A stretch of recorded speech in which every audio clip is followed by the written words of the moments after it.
पालकमंत्रीपद सोडलंय। आता इंद्रनील नाईक गोंदियाचे नवे पालकमंत्री असणार आहेत। अजित पवारांच्या वरळी इथे पार पडलेल्या जिल्हाध्यक्षांच्या बैठकीत ही घोषणा झाली आहे।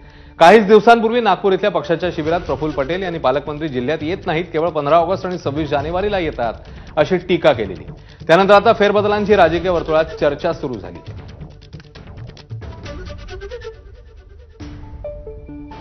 माझी 2 महिन्यापूर्वी पायाची नी रिप्लेस झालेला आहे आणि गोंदिया इतकं लांब आहे आमच्यापासून की जाण्याची कनेक्टिव्हिटीची सोय नाही। जवळजवळ 2 ते 2.5 दिवस लागला एकदा गेलं की।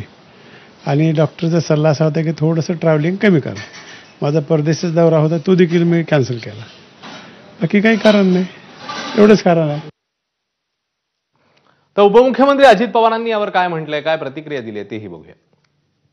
त्यांना ते दूरवर पडते, ते अहमदपूरचे लातूर मधले आहेत आणि गोविंद हे जरा लांब पडत होतं। ते बरेच दिवस ॲडमिट होते लीलावतीला आणि त्याच्यामुळं थोडंसं तब्येतीचं कारण आणि असलं पाहिजे आणि म्हणून तिथं मग मी मुख्यमंत्र्यांना विनंती केली की बाबा तिथं ते नको म्हणतायत, तर इंद्रनील नाईकला राज्यमंत्री येतो आमचा, तर त्यांना ती जबाबदारी द्या। तर ते सीएम साहेबांचा अधिकारी शेवटी कोणाला जबाबदारी द्यायची।